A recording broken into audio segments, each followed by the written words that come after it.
Let's talk about it. Let's talk about Bernie or bust. Or vote blue no matter who. This is something that people have been talking about in my community for a while. I've expressed my opinions on this before, and I'm going to keep expressing them, but I might as well put this out there just as a definitive, YouTube, whatever.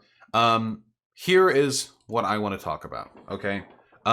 There are a lot of people in my community who fall on both sides of this. I want to we'll talk about like sort of the broader positions. The reason why I'm interested in talking about this is because recently, believe it or not, Sean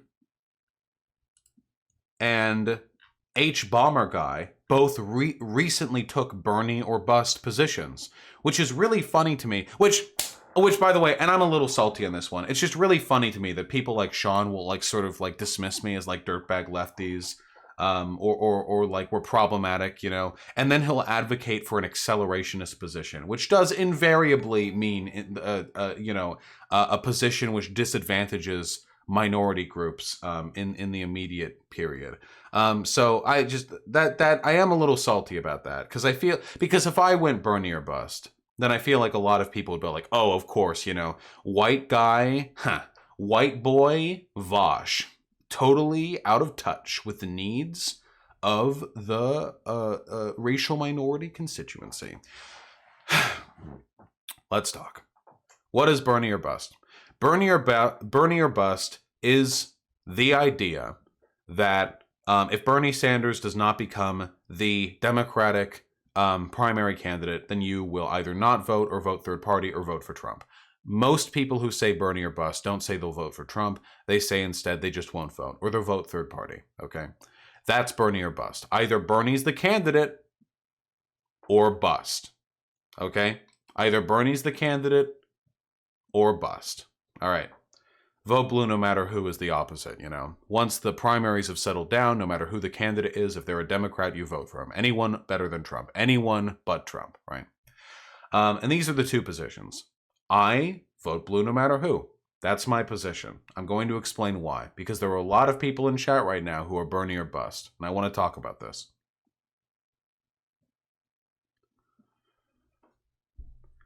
Do you all remember the YouTube walkout? You remember, this was a few months back, the YouTube walkout where they were like, hey, what if we took a dozen irrelevant left-leaning YouTubers and we showed YouTube our strength by depriving them of 1/1000th of a percentage point of their income for 3 days? Remember that? And the reason why it was silly was because left-leaning YouTubers and their fans do not constitute a large enough portion of YouTube's viewership and production base to threaten YouTube with anything. There's no point. See, the point of a union is to get together enough people that if they ever stop working, that firm fucking dies. If you unionize a business and 3% of the workforce is in the union, it's fucking worthless. If that 3% strikes, you just replace them. If everyone strikes, well, then they have to listen. And the logic of Bernie or bust is very similar.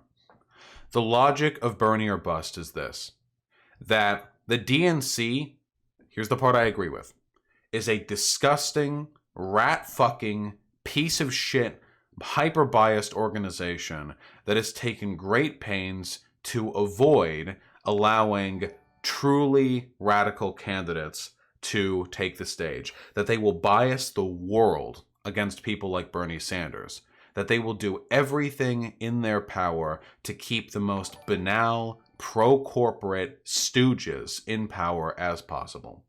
I agree with that. And then the Bernie or bust sentiment continues to say, therefore, the only way to get them to change this process is to force them to start taking seriously, to recognize, to validate, and to nominate radical candidates. The only way to do this is to not vote if they put corporate candidates up. That's the logic, essentially. That we can blackmail or threaten or strong-arm the DNC with a large enough constituency of voters who will only vote for their chosen candidate and not in the general. There is a problem with this, and it's that the DNC doesn't care if they win. I've said this before. The DNC doesn't give a shit if they win. Why would they? The Republicans and the Democrats serve the same basic corporate masters. Outside candidates like Bernie Sanders, they're all pretty much pro-business. They all lead pretty much to the same positions, broadly speaking, on trade and policy and immigration. There are minor differences, of course. Do you really think the Democratic Party gives a single shit about posturing against the Republicans? Is that why Democrats seem to keep unanimously voting for all of the military spending, the fucking Patriot Act, and all the other shit that Republicans are able to get through the Democratic House? There's a reason for that, you know? And it's because the DNC, they really don't care about winning the presidency. Why would they care? Why would they care about winning the presidency? Winning the presidency is the worst thing in the world that can happen to a Democrat. Because then you have to do something. Democrats hate doing things. Democrats are the most... Now, it's different with the RNC. Republicans love doing things. The Democrats hate doing things. Democrats fucking love being able to sit there in a minority house or a minority senate bitching and doing little performative acts of resistance against a Republican. That's why they clap so hard when fucking Pelosi extends her hands 3 inches forward before clapping. Or when Pelosi pre-tears a little copy of the speech and then rips the speech up. Had to pre-tear to make sure her wiry old hands don't miss the mark and claw off the paper-thin skin that she has over her varicose veins. Why? That's why libs lose their shit over these little performative demonstrations, because they're more interested in those than they ever were in actually getting anything done. So the Bernie or bust logic doesn't really work there, because you can't threaten the DNC over throwing an election they don't care about winning. Now, to be fair to Bernie or bust types, there is a group of people who do care about losing. And it is the voters. The voters do care. You can threaten the voters. You can see a Warren supporter, on Twitter, and the Warren supporter will say something like, I'll never vote for Bernie. It's time. It's her time. We need labial flaps in the Oval Office chair. It's her time. Her time. Her time. You can see them. I don't know what they're doing. I assume that all non-Bernie supporters on Twitter are fucking lunatics. I assume they're all off in a corner speaking in tongues. I don't know. More female drone pilots. And you can go up to them and you can say, hey, I know you want a woman to be president. That's great. That's cool. I know that's super fucking important to you, but, if you don't vote for Bernie Sanders, I will throw this election. There will be more kids in cages. There will be more fucking bodies piling up in Syria. Yemen will remain an abject hellhole. And it will be your fault because I am voting for one candidate. And you will make sure that candidate becomes the primary nominee, or we will all die together. And this is the one instance in which there is an argument for the Bernie or bust mentality. When you are threatening voters. Oh, what I'm saying right now, that is what Bernie or bust is, A Trump presidency is far, far worse than a Biden presidency. In the immediate sense, at least.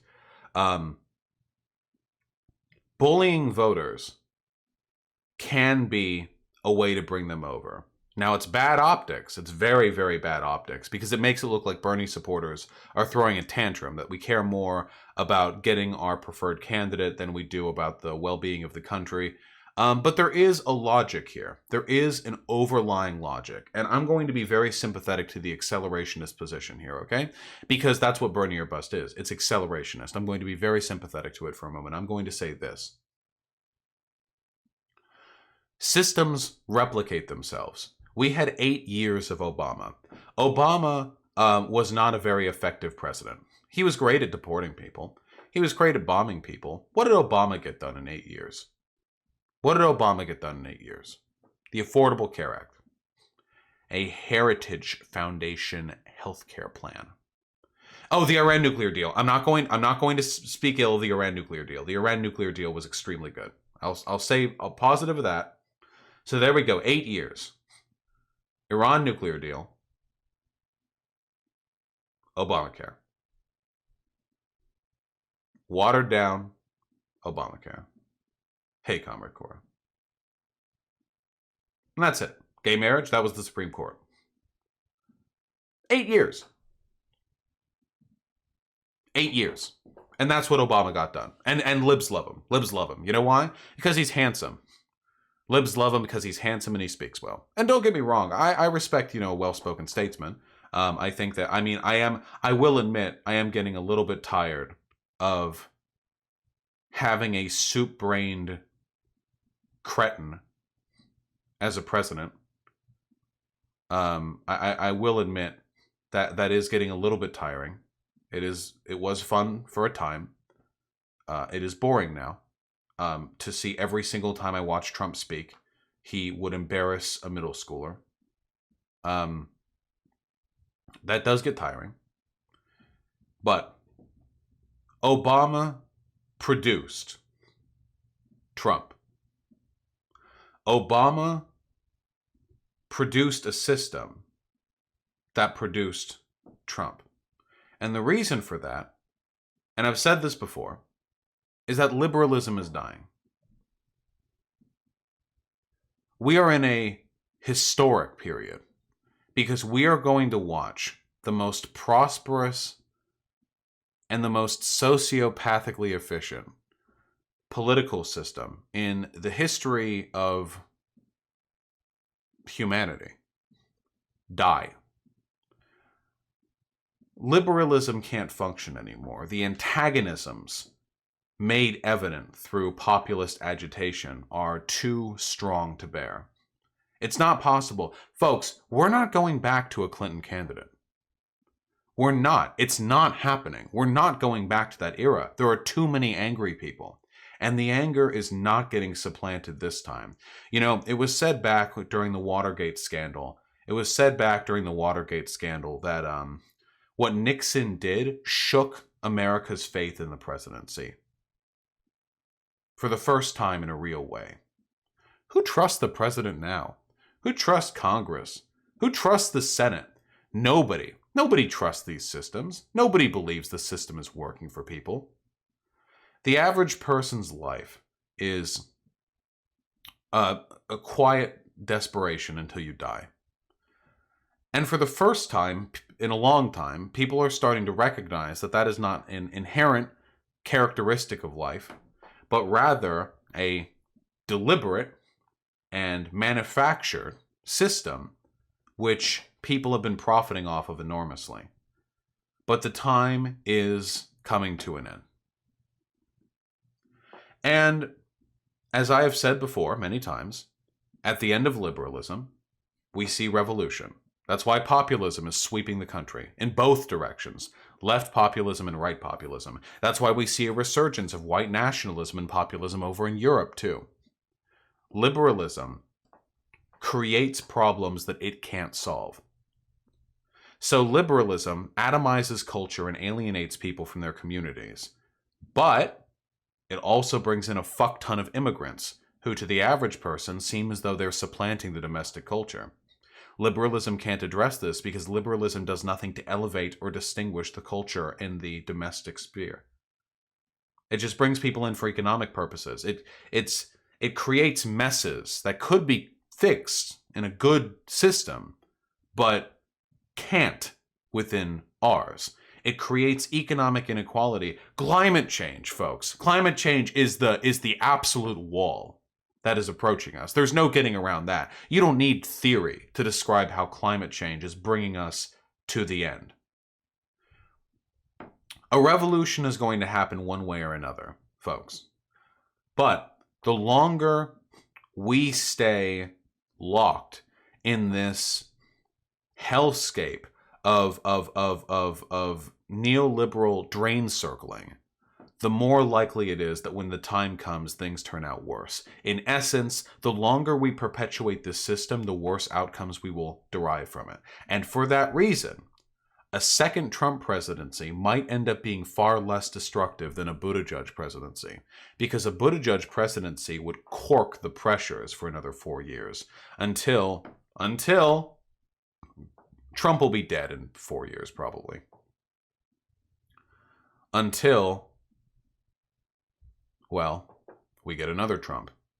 But what if the next Trump we got wasn't a Neanderthal more interested in raping little girls than he is in actually leading the country?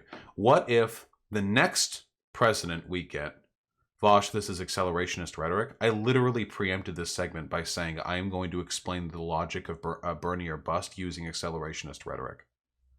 What if the next Trump we get isn't a 40 IQ dipshit, but rather a cold and calculating Stephen Miller type?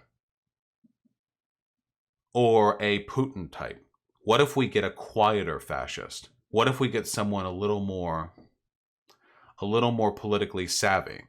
What if we get somebody a little more willing to manipulate the system rather than clashing with it like a dumb fuck, and making a media circus of his presidency at every possible opportunity? Well, then we're fucked.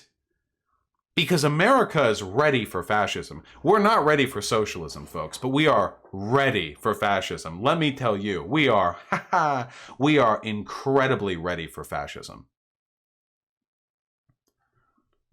Now, Trump is very good at riling the public up, but he himself is not intelligent enough to manipulate the system in such a way as to really meaningfully subvert democracy.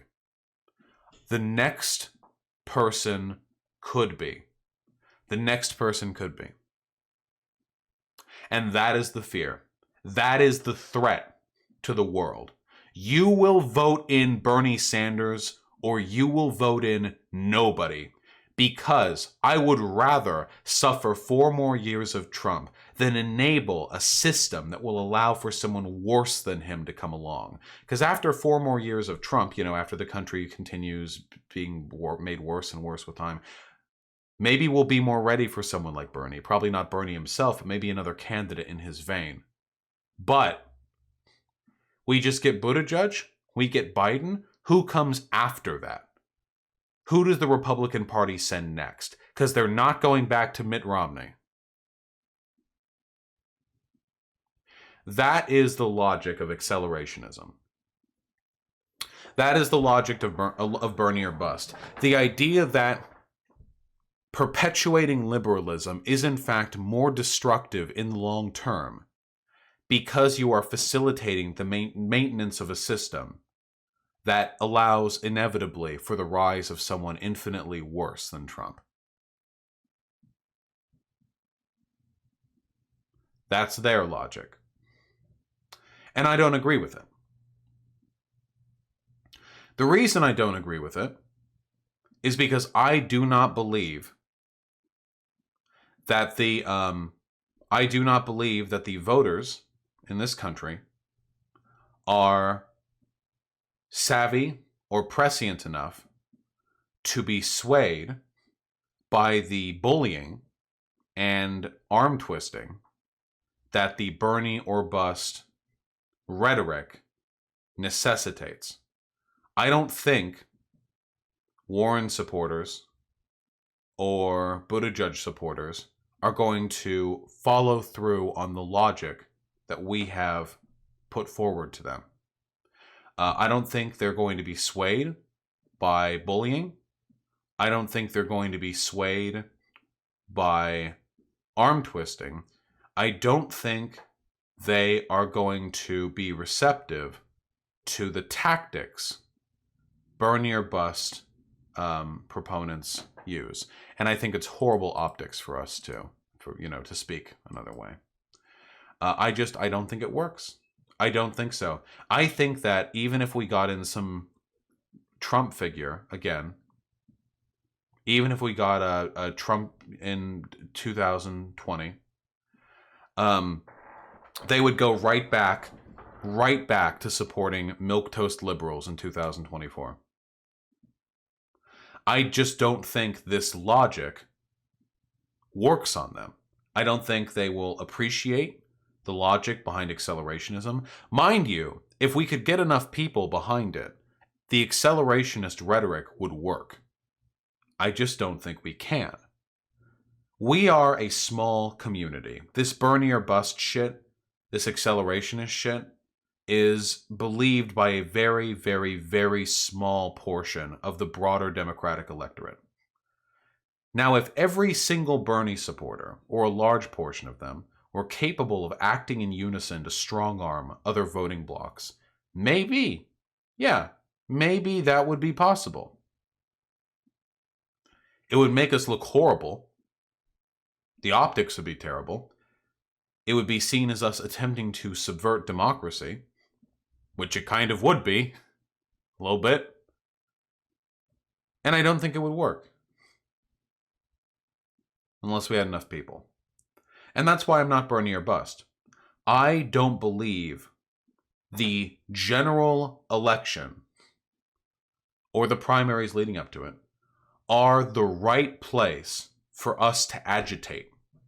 I don't think they're the right place for us, the left, to make our move against liberalism.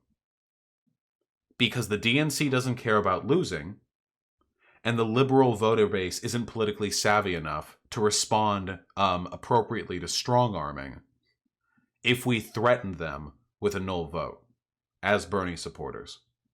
It's a prisoner's dilemma situation, kind of, or at least it's similar to one. But the issue is, liberals are stupid, so we can't trust them to act in their own best interest. And that's why I support Vote Blue no matter who.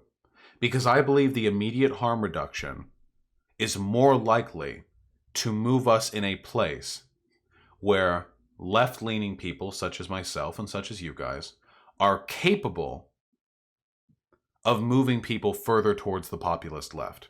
I don't think we can do it in the election. Guys, please, guys, get it. I get it. I'm edgy too.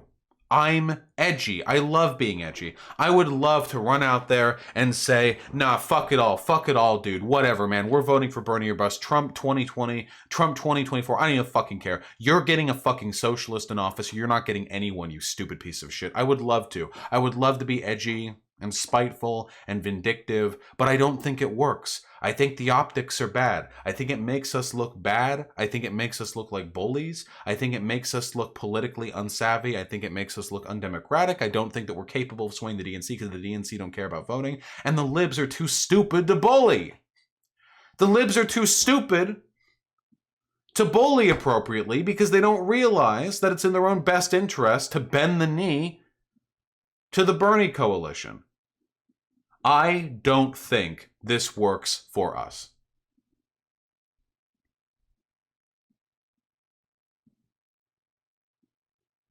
So that's it. That's why I believe in Vote Blue no matter who.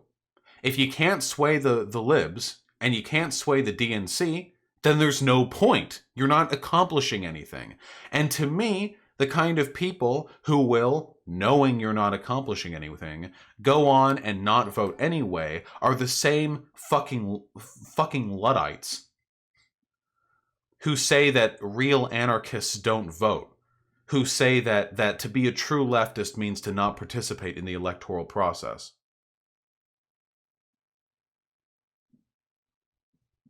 I want to be really clear about this. This is something that I've bantered about in my head for 8 years, okay? This isn't something I just came up with yesterday, all right? I have tallied with accelerationist tendencies before. There are some ways in which I am accelerationist. I do believe there are some ways in which accelerationist rhetoric and accelerationist tactics are effective in this instance, in this specific instance of Bernie or bust accelerationism, I do not think it works. I think we are trading away harm reduction for a negligible or non-existent blackmail benefit reward against the DNC and liberals. That's it. Just, I know a lot of you disagree with me, and I know the reason why. It's because of pride, okay? It fucking sucks. It fucking sucks to watch your candidate get rat fucked out of the election and then to vote for the person who did the rat fucking. I know that fucking hurts. I am a prideful man, okay? I know it hurts. But I do not think your hurt feeling boo-boo, kiss baby, purple bruise on your arm is a valid excuse to trade up the very legitimate harm reduction that could be brought about by a non-optimal Democratic candidacy.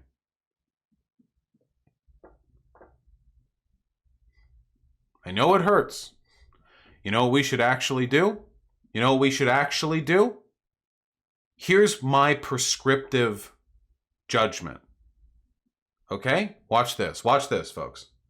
You are not Bernie or bust. You'll vote blue no matter who. But, and you're always quick to remind liberals of this, there's a large portion of people who will only vote for Bernie Sanders, and if Bernie Sanders isn't the nominee, will otherwise vote for Trump. They're not all Democrats. A lot of them are independents. A lot of them are Republicans. A lot of them aren't going to vote for another candidate because they're not Democrats. Sanders is just the only one who's capable of securing those votes. So your vote blue no matter who. But there are a lot of people, a lot of them, vaguely, in the distance, who are Bernie or bust. And hey, maybe you should consider those people a little bit. If you care so much about electability, all these Biden supporters, Buttigieg, Warren supporters, you're all very big on electability, I see, when it comes to Twitter posts. What about when it comes to mailing in your ballot? What about when it comes to going to the polling booth, huh? Consider them. And you remind them of those people. Because those people exist. Again, you'll vote for anyone. You'll vote for whoever gets the candidacy. But hey, do you think there are Buttigieg or bust people? Maybe a little. You really think there are a lot? You think there's a big contingent of Buttigieg voters who are going to hop on over to Trump if they don't get their... I don't think so. I don't think so. Bernie supporters, maybe. Bernie's, captured a lot of independent support. We wouldn't want that to go right. That's what you want to do, folks. You are vote blue no matter who. But there are Bernie or busters out there lurking.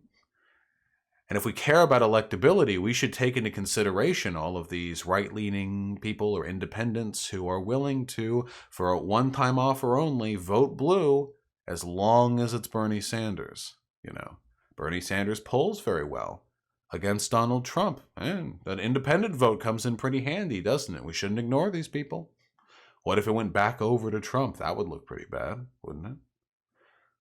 This is the correct position.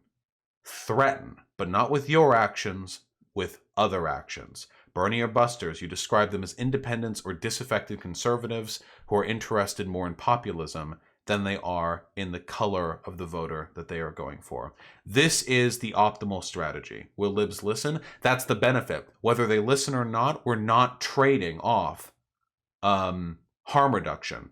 Some of them will listen, many of them won't, but we're not losing anything.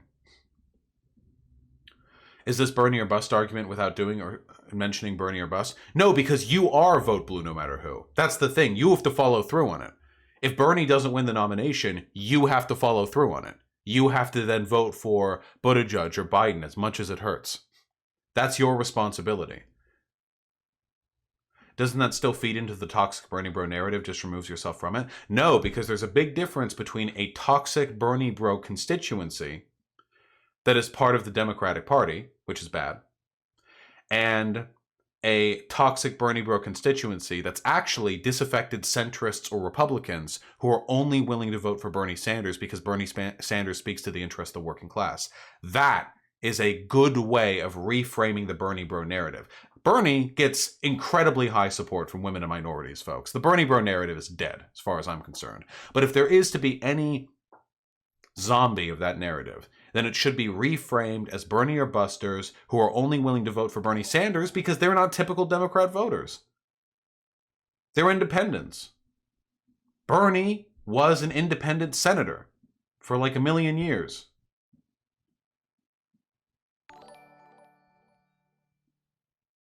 Anyway. I know it hurts. I love you all very much. I just want my opinions on this to be known, okay? Vote blue no matter who. But bully and threaten libs online with the massive independent constituency that would only vote for Bernie Sanders.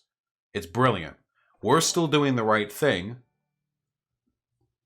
Bernie or bust, I don't care. Yeah, okay, I mean, I've laid out my arguments. You're free to disagree, but you're annoying, so.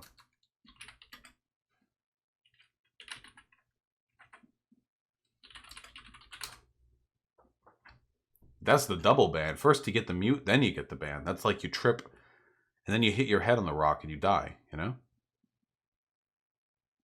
Notice, by the way, how so many of the people who disagree with me are children or idiots. Notice how a lot of the people in chat are just saying, you're wrong. You're so wrong, bro. You're wrong. Or acting like that. And that's why I said, because it's pride. Because it is pride. And I'm going to be super clear about this. The world hinges on our decision-making in the coming election. If you are one of the rapscallion dipshits running around more interested in pride and posture than you are in making the world a better place, shut the fuck up. Shut the fuck up. You're so fucking annoying, dude. You're worse than libs. Libs are misguided, but at least they think they're making the world a better place. What do you watch The Joker too many times? You fucking numbskulls. I just like to, sometimes you just like watch the world burn. Shut the fuck up. Stop. You don't get a right. Nobody gets the right. Nobody gets the right to know that they're pursuing a strategy that will make the world either a worse place or not affect the world at all, and then go ahead with it anyway because your fucking little dick pride is more important to you than whatever feeling of discomfort you would get for fucking 40 minutes one day on a Tuesday 9 months from now when you cast a vote for Bloomberg, maybe. Okay? Or Buttigieg or whatever. Just shut the fuck up, dude. You people are so fucking frustrating. I didn't get into politics so I could wave my fucking lefty dick around and posture over everyone else. What a pure anarchist Foch is, you know? If I was really pure, I wouldn't engage in electoral politics at all. Pure anarchist politics is just responding to Ben Shapiro cringe compilations on YouTube. But I get down here in the dirt because I actually care about making the world a better place. I know not all of you do. I know a lot of you are just here for the aesthetics. I know it makes you feel really fucking cool. To say, nah, Bernie or bust, bro. DNC better go my way or we're going the highway. And it's great, you know, I'm glad you're having a great time, okay? But I'm sorry. There are so many people's lives hanging in the balance here. Get these fucking LARPers out of my community. I'm not joking, okay? I've gotten tankies out of here. I've gotten the woke shits out of here. There were never any conservatives in here. But I guess if there were, I guess I've kind of just sort of by default gotten them out as well. But I want the LARPers gone too. I want the LARPers out of here too. If anyone has like some sort of crazy good argument for accelerationism in this specific respect, you're free to email it to me. But I have engaged with this specific subject, for years. Years and years and years. And I just don't think it works. The DNC won't budge, and the liberals aren't smart enough to follow through on the threat. They don't care. So hypothetically, what if we vote for establishment candidate and they win? What's the long game then? Then we never stop. You keep fighting until the day you die, okay? Populism, rise. It doesn't matter whether we have some dumb fuck centrist corporate candidate in office right now. Populism, rise. All right? Always. We don't get to stop. There was never a victory. You realize even if Bernie won, we're not done. There was never an end game. There is no end game.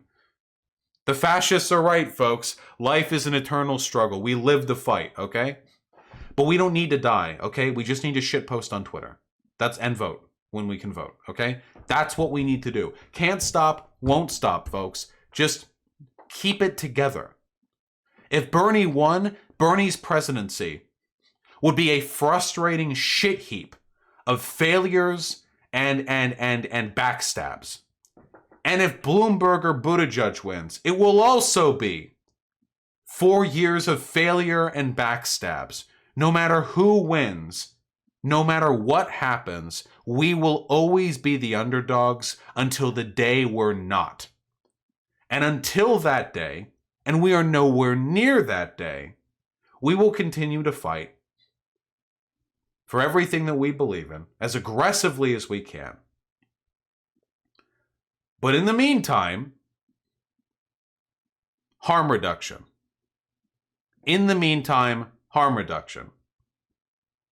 Because if we could get everything we wanted, but along the way maybe deport a few million fewer people, that's pretty okay.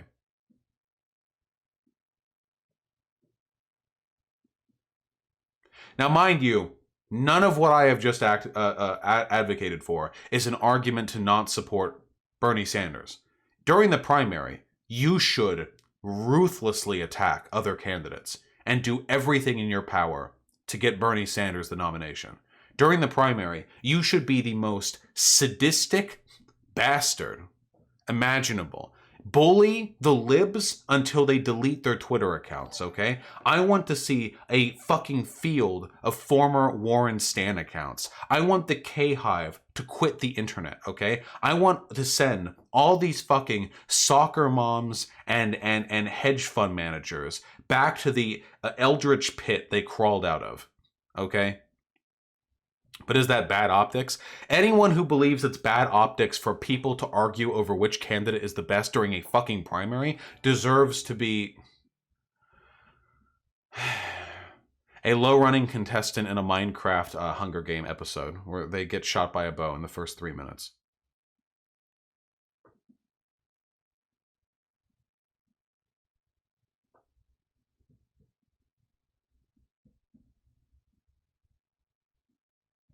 That's politics. This is cringe, bro. Nothing to do with pride, just World War III and climate change. Like, come on. What, Invicta?